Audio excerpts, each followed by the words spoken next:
हरे कृष्ण राधे राधे। श्री गुरु औरंगजेब। आज मैं इसका सेकंड पार्ट लेकर आ रहा हूँ। तो ये पुस्तक देख लीजिए, भगवान श्री चैतन्य महाप्रभु का शिक्षा।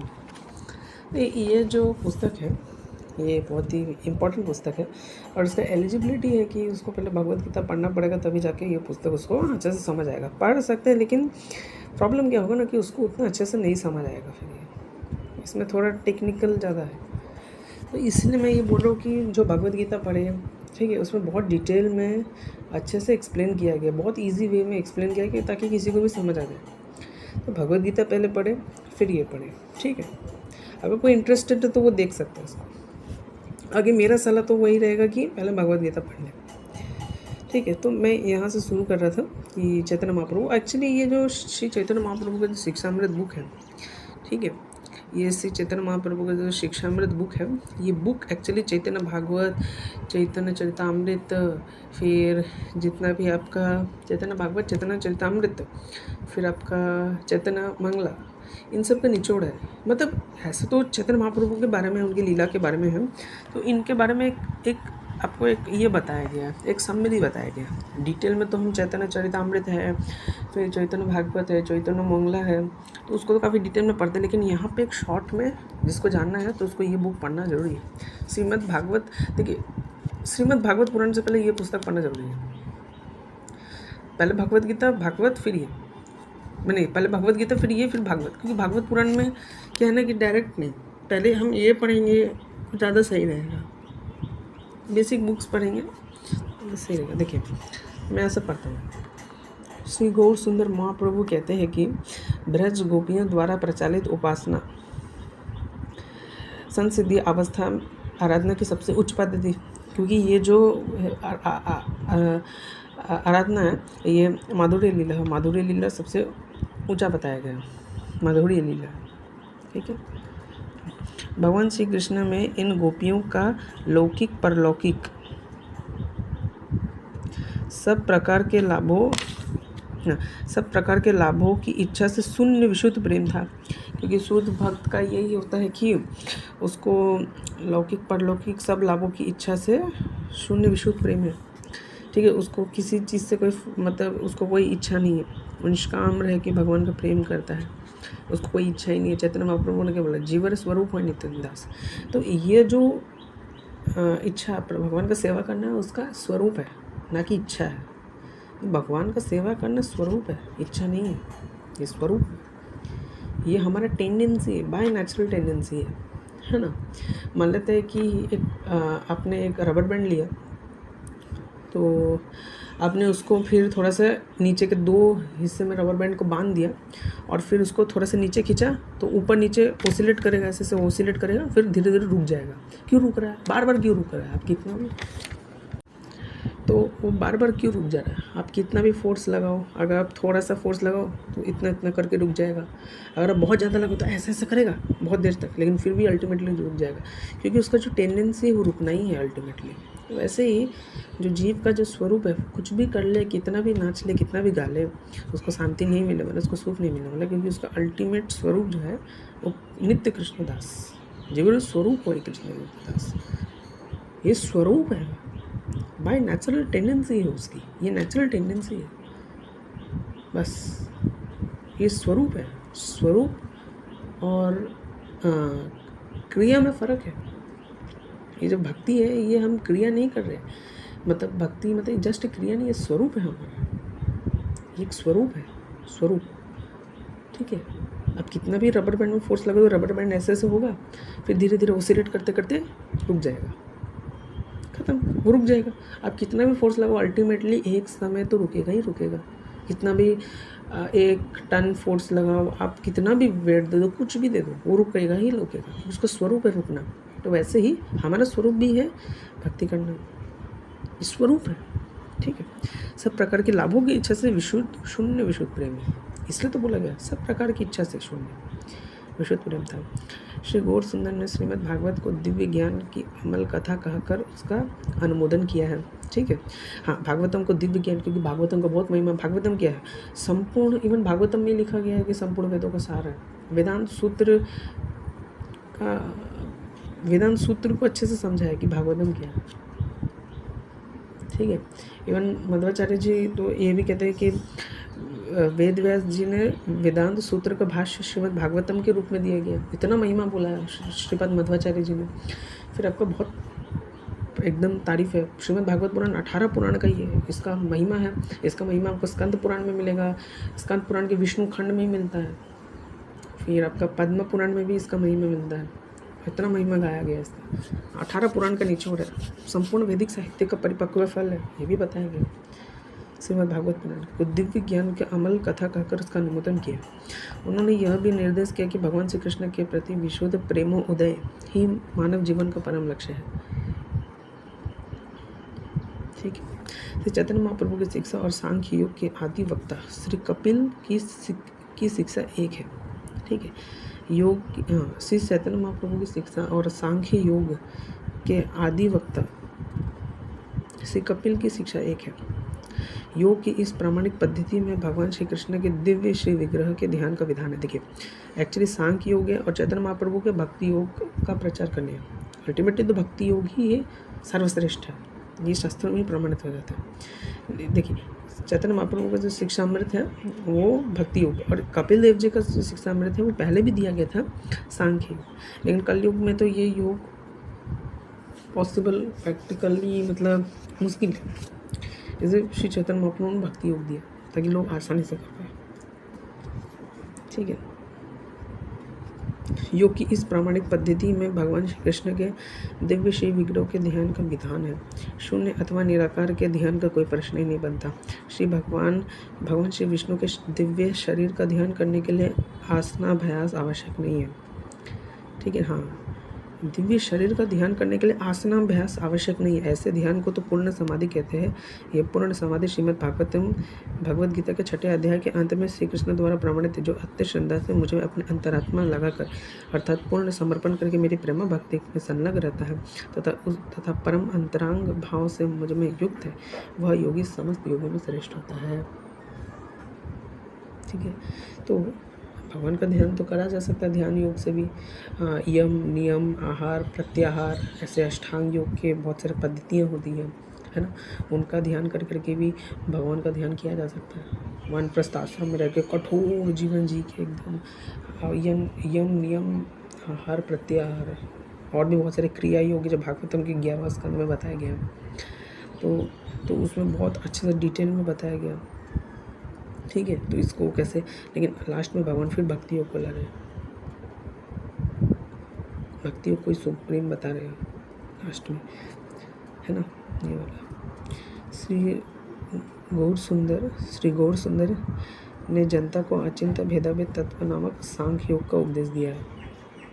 तो ये भी एक प्रकार का सांख्य योग ही है, लेकिन कलयुग में अगर हम यम नियम आहार प्रत्याहार करें तो क्या सच में हम इतना कठोर तरीके से कर पाएंगे ध्यान? ये भक्ति योग चैतन्य महाप्रभु ने दिया। अचिंत्य भेदाभेद तत्व नामक सांख्य योग का उपदेश किया है। इस दर्शन के अनुसार परम ईश्वर श्री कृष्ण और उनकी सृष्टि में एक ही साथ भेद है और अभेद भी है ना। ये तो पता ही है कि पानी का एक बूंद है, पानी का बूंद और समुद्र गुणात्मक रूप से एक है, लेकिन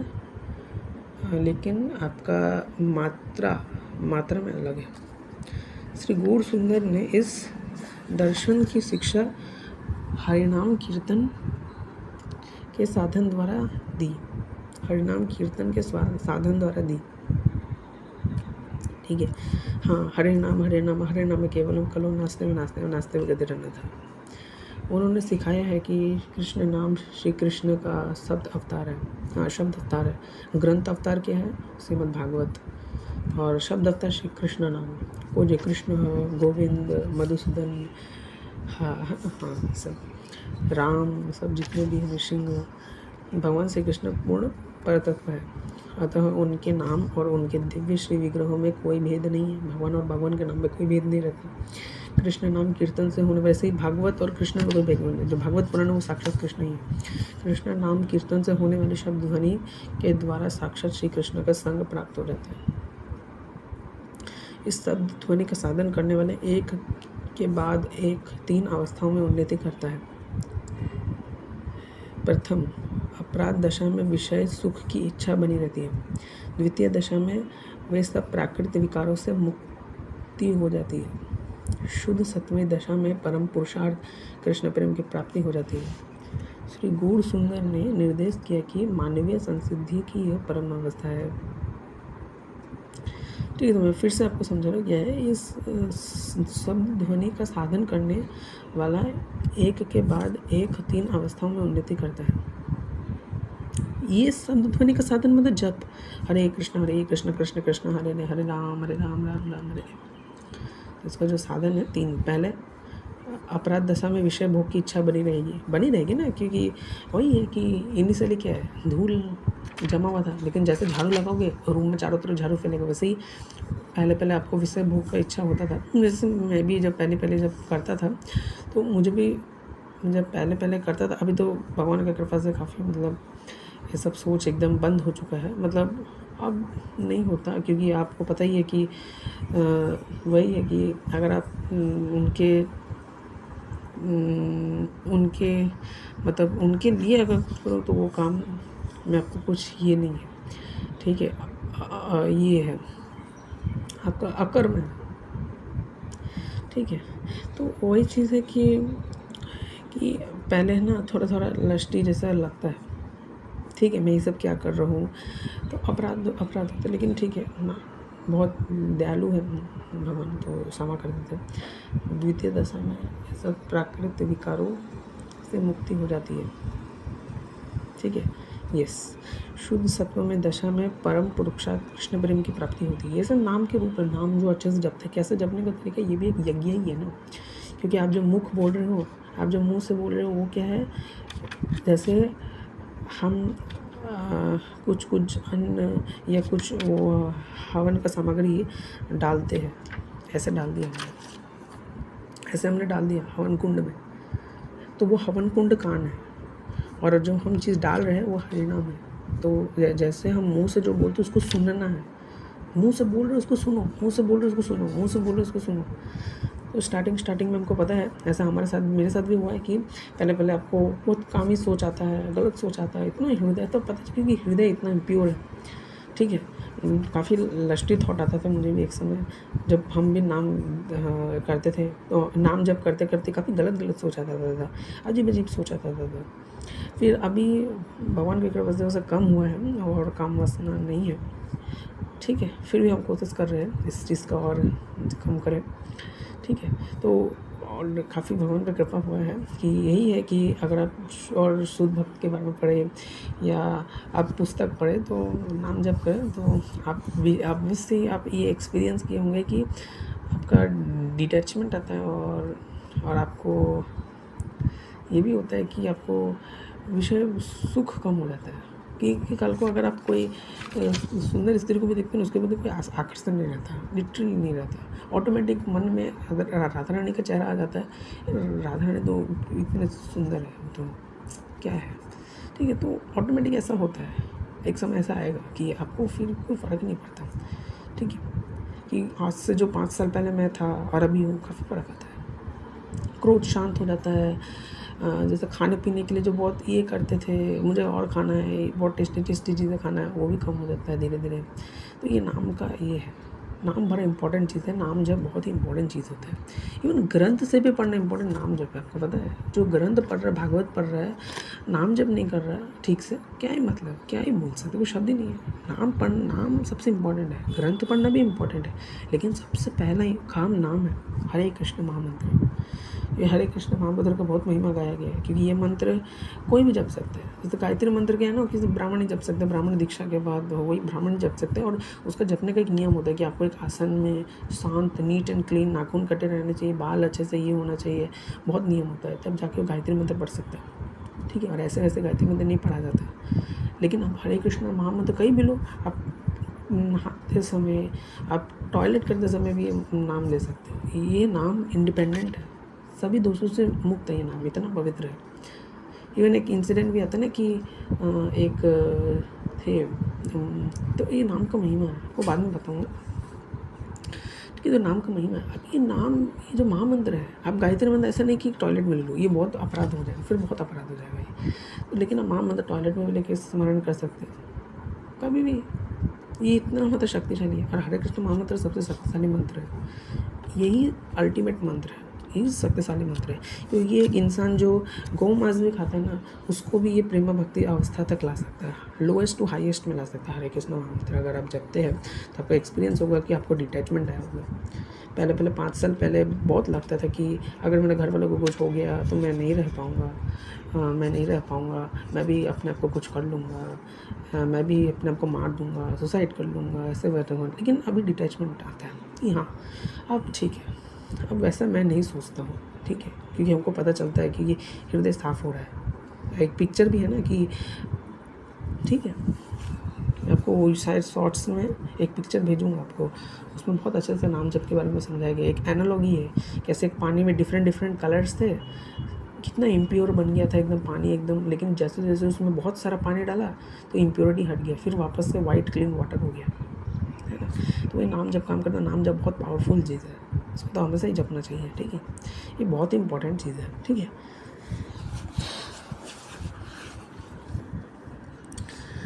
श्री गौर सुंदर ने निर्देश किया कि मानवीय संसिद्धि की यही परम अवस्था है। तो प्रेमा भक्ति तक जिसको जाना है, गुरु कृपा और हरे कृष्ण महामंत्र। योगाभ्यास मुख्य रूप से इंद्रियों को वश में करने के लिए किया जाता है। मन और इंद्रियों का केंद्रीय नियंत्रण, मन सब इंद्रियों का केंद्र नियंत्रक है। अतः हमें पहले मन को कृष्ण भावना में संलग्न करके उनका संयम करना है। मन की स्थूल क्रियाएं महायाश इंद्रियों द्वारा बोध के लिए अथवा मन के अनुसार कर्म करने के लिए अभिव्यक्तियाँ होती हैं। मन को सूक्ष्म क्रिया, विचार, अनुभव और संकल्प करना है। अपनी मति के अनुरूप ही कोई जीव विकारी अथवा शुद्ध होता है।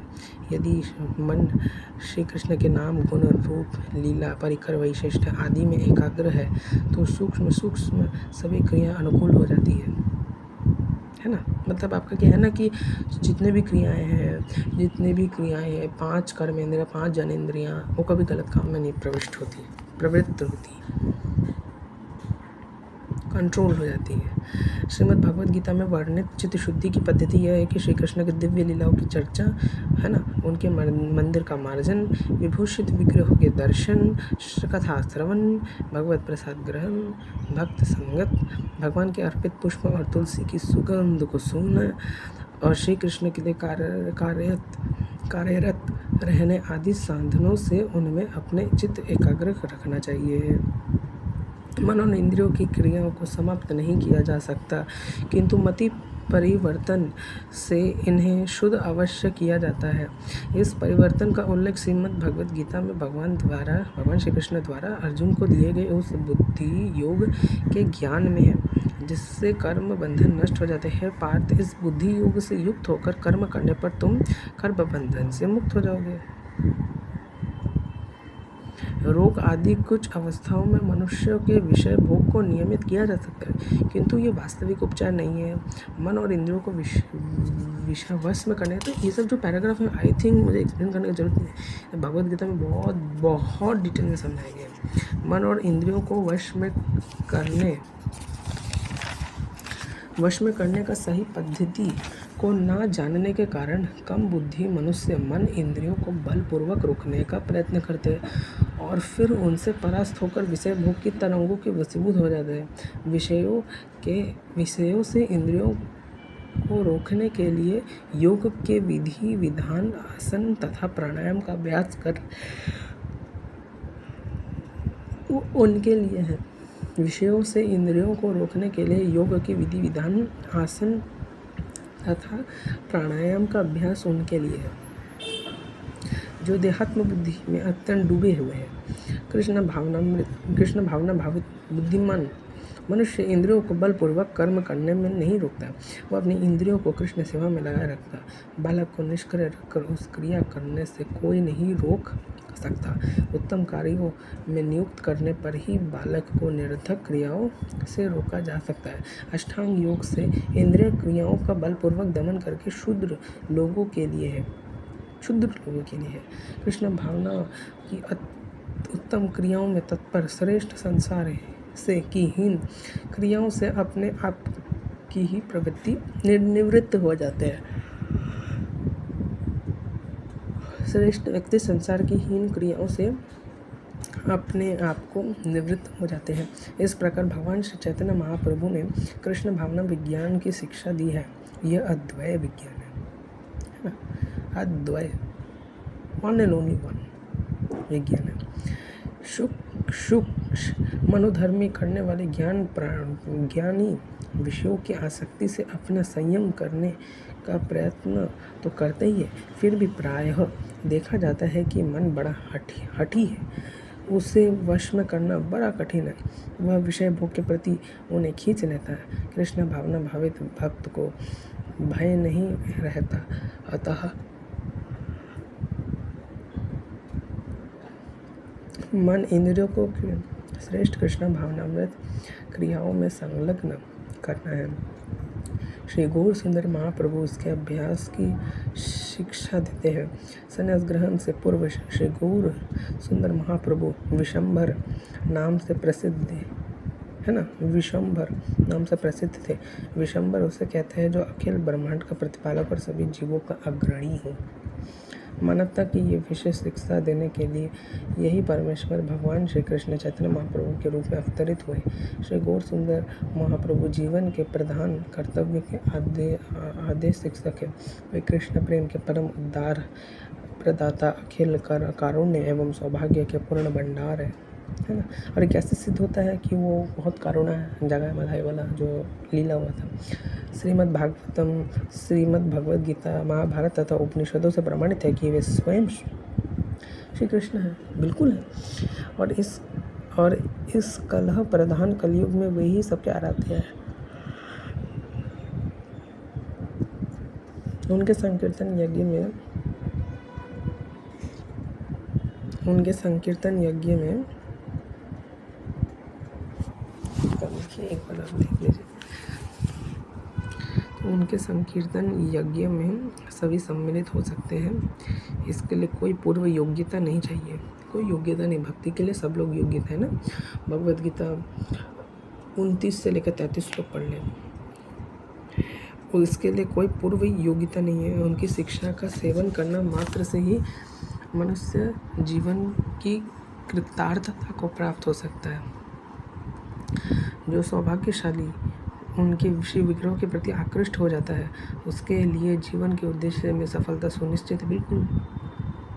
दूसरे शब्दों में पारमार्थिक जीवन के अभिलाषी श्री गौर सुंदर की कृपा के बल पर सुगमतापूर्वक माया के बंधन से मुक्त हो सकते हैं। इस ग्रंथ में प्रस्तुत श्री चैतन्य महाप्रभु का शिक्षामृत साक्षात उनका स्वरूप है। यस, प्राकृत देह को अपना स्वरूप समझने के कारण भक्त जीव नाना जड़ क्रम करके इतिहास के पृष्ठों को बढ़ाता है। इतिहास के पृष्ठों को बढ़ाता है मतलब समझ गए होंगे आप, भगवद गीता जो पढ़ता है। मतलब शॉर्ट में बता दे रहा हूँ कि बहुत पुनर्जन्म, पुनरपि जननम, पुनरपि मननम, बहुत पिछला जन्म का जितना भी ये है कर्म है उसको लेके आ रहा है। जन्म पे जन्म लिया जा रहा है, फंसा हुआ है जड़ जगत में। श्री गौर सुंदर का शिक्षामृत मानव जन्म श्री गौर सुंदर का शिक्षामृत मानव समाज को ऐसे ही निरर्थक और नश्वर क्रियाओं से रोकने में सहायक सिद्ध हो सकता है। इस उपदेश के सेवन से मानव समाज भगवत प्राण दिव्य क्रियाओं के परमोच्च स्तर पर आरूढ़ हो सकता है, जो कि प्रेमा भक्ति है। ये चिन्मयी क्रियाएं वास्तव में प्राकृत बंधन से मुक्ति के बाद प्रारंभ होती है। कृष्ण भावना भावित जीवन मुक्त क्रियाएं मानव संसिद्धि का परम लक्ष्य है। प्रकृति पर अधिकार करने के प्रयास से होने वाले मिथ्या अहंकार माया वही है। ऑब्वियसली हम लोग प्रकृति पे अननेसेसरी आके अपना प्रभुत्व दिखा रहे हैं, लेकिन संपूर्ण प्रकृति भगवान का है, उसको हम भूल जा रहे हैं। हम अपना प्रभुत्व दिखा रहे हैं, लेकिन ये टेम्पररी है, मेटेरियल वर्ल्ड। श्री गौर सुंदर की शिक्षा से वह दिव्य आमोक मिलता है, जिससे परमार्थ में उन्नति हो सकती है। ये सब कर्मानुसार सुख दुख को भोगने को बाध्य है। प्रकृति के नियमों को कोई नहीं रोक सकता। जब तक जीव सकाम कर्म में संलग्न है, तब तक जीवन के परम लक्ष्य की प्राप्ति के प्रयत्न में वह अवश्य विफल होगा। मुझे दृढ़ विश्वास है कि गौर सुंदर श्री चैतन्य महाप्रभु की शिक्षा को ग्रहण करने से मानव समाज भगवतोन्मुखी जीवन का एक नूतन प्रकाश अनुभव करेगा, जिससे शुद्धात्मा क्रिया का मार्गदर्शन प्रसारित होगा। ओम तत्सत। श्री भक्ति वेदांत स्वामी 14 मार्च आपका 1967 गौर सुंदर प्राकट्य तिथि श्री राधा कृष्ण मंदिर न्यूयॉर्क मार्च 14 1967 श्री गौर सुंदर प्राकट्य तिथि श्री राधा कृष्ण मंदिर न्यूयॉर्क। ठीक है, तो हमने पढ़ा प्रस्तावना, बहुत अच्छे से प्रभुपाद जी ने समझाया, बहुत सुंदर तरीके से समझाया।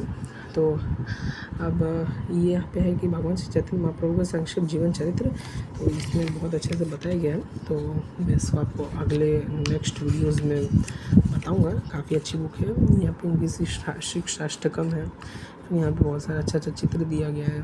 ठीक है, ये श्री प्रभुपाद जी, जगतगुरु श्री प्रभुपाद की जय। आपको मैं ये है महाप्रभु की लीला है ना, फिर आपका ये है ये वाला